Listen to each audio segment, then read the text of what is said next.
Every day, people like you and me witness paranormal activity. Many people suffer alone, afraid of telling their stories. Their encounters remain locked away, like skeletons tapping lightly on a closet door. Join me, Blake Lewis, as we peel back the veil of our reality, searching through silence.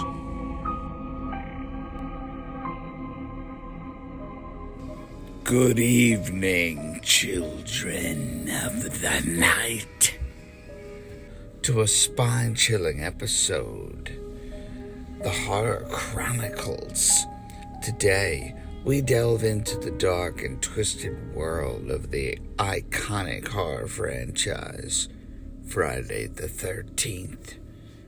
Prepare yourselves for a blood-curdling journey as we explore the growth of the series and the menacing presence of the one and only Jason Vorhees.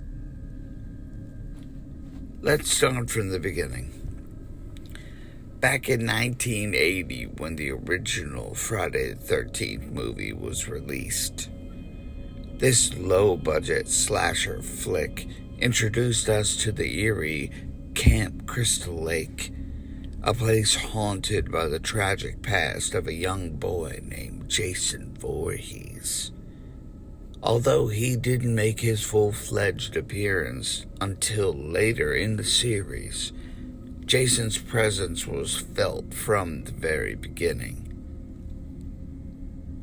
As the franchise progressed, so did the legend of Jason. His relentless pursuit of vengeance and his iconic hockey mask made him an indelible figure in the horror genre. Fans quickly became captivated by his supernatural strength, stealth, and brutal killings. Jason's chilling presence became the stuff of nightmares and solidified his place in the hearts of horror enthusiasts everywhere. Now, let's dive into the most spine-tingling moments from the Friday the 13th series. We will rate these iconic slasher highlights from 1 to 10 based on their scare factor and impact on the horror community in general. And take this with a grain of salt, because this is very opinion-oriented. Of course, you may have your own list in mind, but that is for you to share with me later. You want to try to give me your take on it, leave it in the comments. Let me hear what you guys think.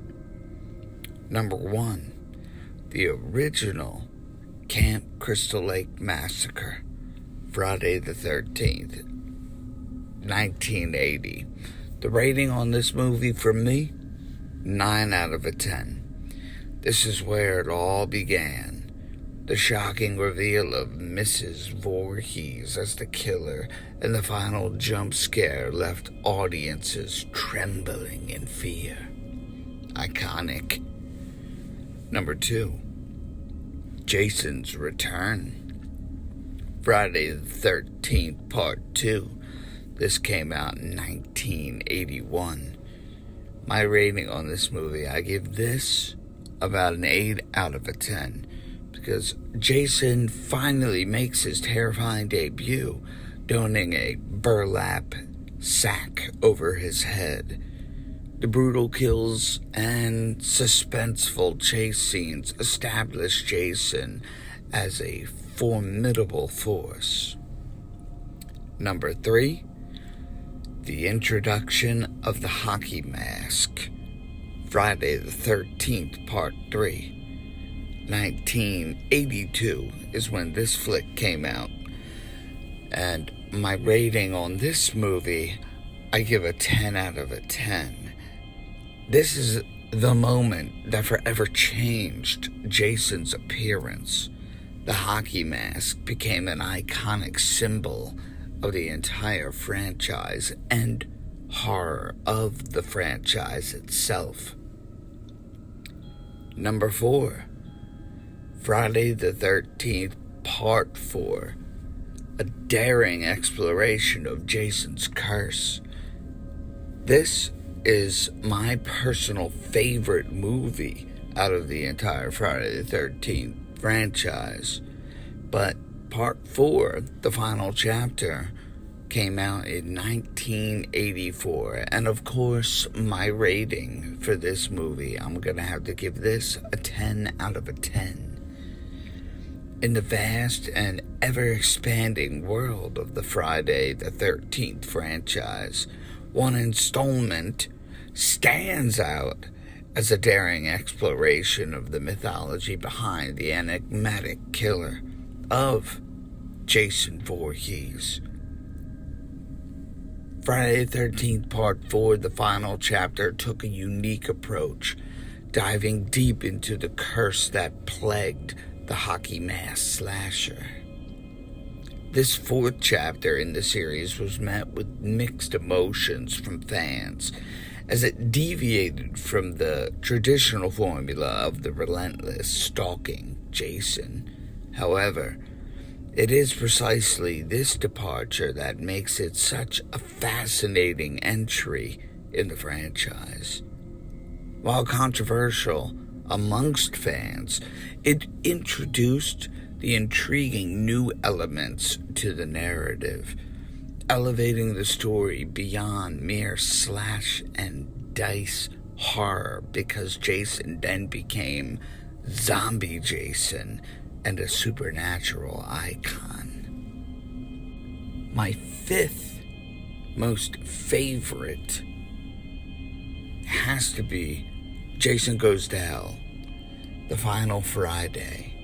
That was in 1993. My rating for this movie, though, I'll say it did kind of come down slightly. I give this a 7 out of a 10. This installment took a unique approach, diving into the mythology of Jason's curse a little bit further and made it a little more darker than we necessarily ever thought it could be. It brought it more into a demonic possession type of realm. While this was extremely controversial amongst fans, it introduced these new elements that kind of made it more frightening in the aspect of thinking that one could lose themselves spiritually to the evil of Jason Voorhees. Number 6, Freddy vs. Jason. This came out in 2003. My rating on this, a 9 out of a 10. The ultimate crossover between two horror icons, this movie delivered thrills, intense battles, and fan-pleasing showdown. And a fan-pleasing showdown between Freddy Krueger and Jason Voorhees. Number 7, Friday the 13th, Part 8, Jason Takes Manhattan. This came out in 1989, and my rating on this movie is a 9 out of a 10. I know that is controversial in itself because a lot of people either love this movie or they fucking complain about it. But in the long-running Friday the 13th franchise, there came a point when the iconic slasher, Jason Voorhees, decided to take a terrifying trip to the bustling streets of Manhattan.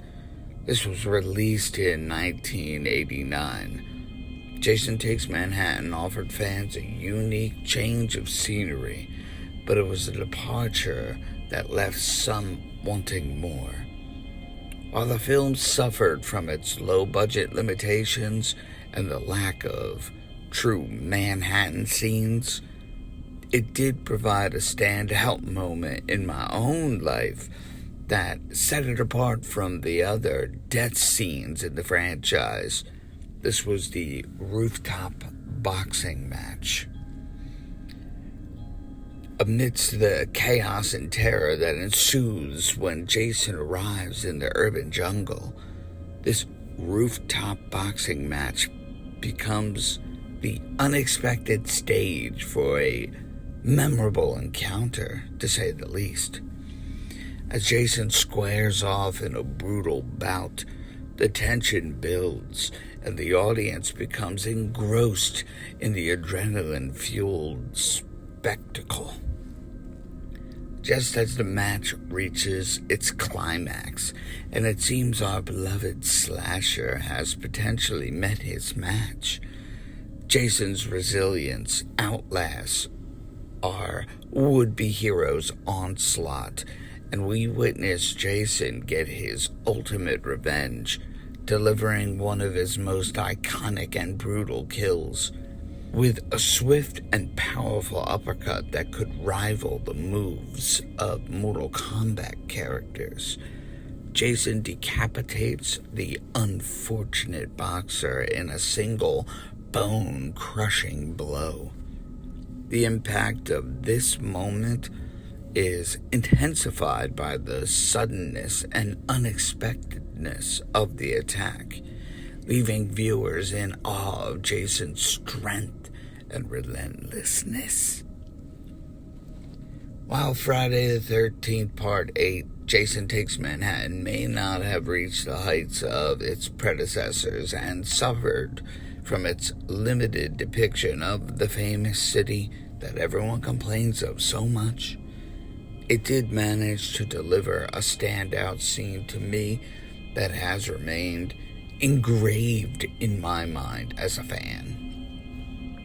That rooftop boxing match perfectly encapsulates the blend of horror and unexpected thrills the franchise is known for, even in the face of shortcomings. And let's not forget him just completely dismantling that poor girl with her own guitar. That in itself was electrifying. So, good moments to recapture and rewatch. On that movie, even though I do have a couple of favorite parts in that movie, I will still give that movie a 6 out of 10. Because the movie in general is very lackluster, but it still stands out in certain times to me because I was young when I watched it and I loved those certain parts. It may not have been the franchise's strongest entry, but it still offers fans a unique and memorable experience to me. Now, with that being said, I am going to cut this down because I just needed to get off my chest my love for the Vorhees character in general and that hockey mask of his. Then when you see it, it just strikes fear into your heart. As we approach Halloween and it comes closer and closer, and with the passing of Friday the 13th yesterday, let us not forget the legacy of this franchise. Pay homage to the horror community by indulging in your favorite Friday the 13th movie, or risk a visit from the vengeful spirit of Jason Vorhees while you sleep tonight. But until next time, stay safe, sleep well, and keep your wits